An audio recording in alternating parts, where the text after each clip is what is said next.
a Colorado cop pistol whipped and choked an unarmed black man has now been arrested for a felony. Let's go directly to that video.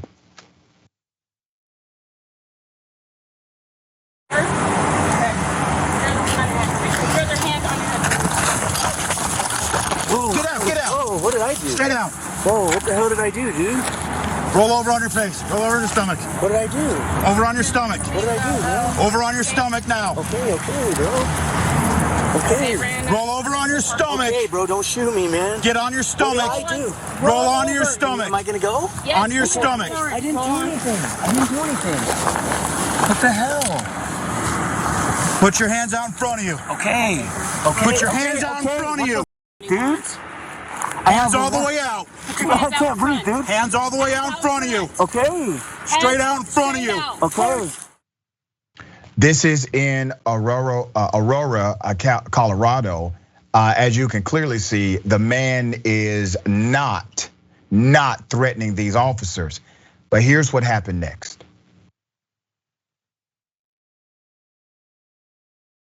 I don't have a warrant, bro. Stop fighting. Stop fighting. Help! I don't have a warrant, bro. Bro, I don't have no warrant, bro. Get on your face. Bro, I don't. On your face. I don't have a warrant, dude. Get on your face. Okay. Get on your face now. Okay, bro. Get on your face. Okay, bro. Okay. Get on your face. You're killing me. On your You're face. killing me, bro. On your face. You're killing me. Get on your face. You're killing Roll over on your face. me. You're killing me. Turn over. You're Get on killing your me. face. You're killing me. You're killing me. Get on your face. I don't have a No. warrant, bro. On your face. I don't have a warrant. Get over on your face. Okay, dude. I just been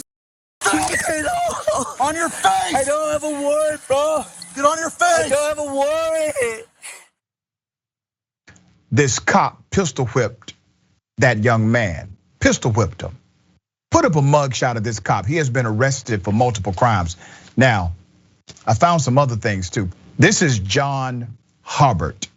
He faces 3 felony charges: attempted first-degree assault, second-degree assault, and felony menacing. I want you to remember that one, felony menacing, as well as misdemeanor charges of official oppression and official misconduct in connection to the violent arrest that you saw.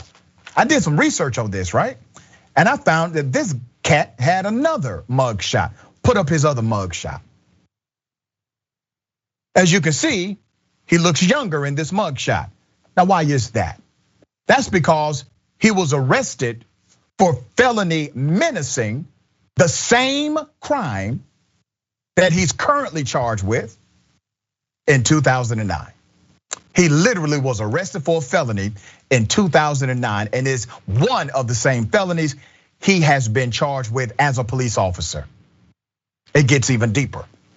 Hubbard, who according to a court record worked construction at the time, was initially charged with a felony menacing charge. However, the felony charge was eventually dismissed. In the Arvada police reports, Hubbard's roommates told investigators that they had planned to go out for the evening with Hubbard, but Hubbard arrived late and appeared to be extremely intoxicated. So here's what happened in the rest of that narrative. He ends up pulling out a gun on his roommates, threatening his roommates. He gets arrested for a felony. Now, the police chief, the current police chief in Colorado, she says, we didn't know about this felony arrest. Remember, this cop, post-certified, was hired and has held this position for years.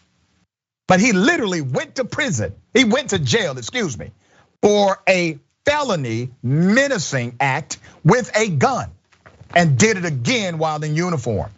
The other officer who was there who did nothing, put up her mugshot. She gonna get this smoke too. Francine Martinez, that was the second officer at the scene.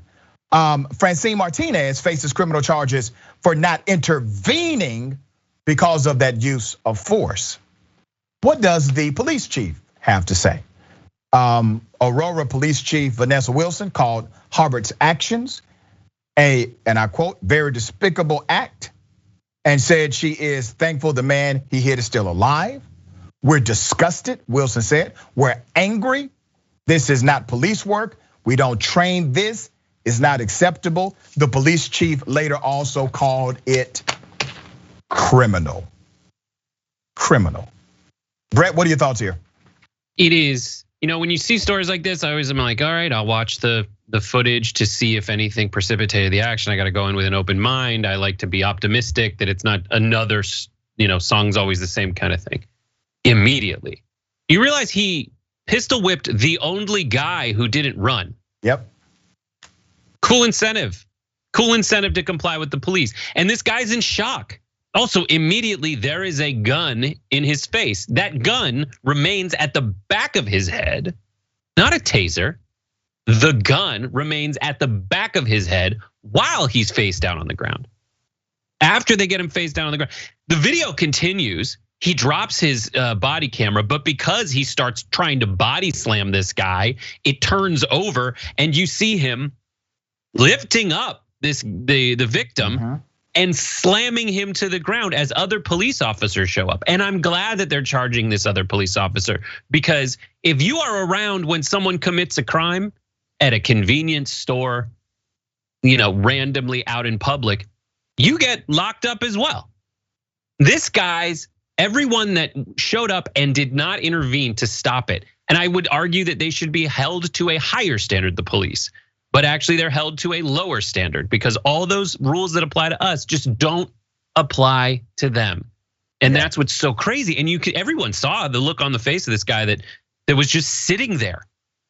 He just got off his bicycle. He's sitting there with two people in a very public place in broad daylight and never once expected that within 0.0 seconds there would be a gun in his face and blood down his face. Yeah, one of the benefits, one of the positives of the Black Lives Matter movement has been the creation of what's called duty to intervene laws. And that's the reason why this other officer has now been charged with a crime. You have similar rules, policies, and laws in Atlanta and other jurisdictions across the country. It needs to be the norm, not an anomaly, but it needs to be the norm.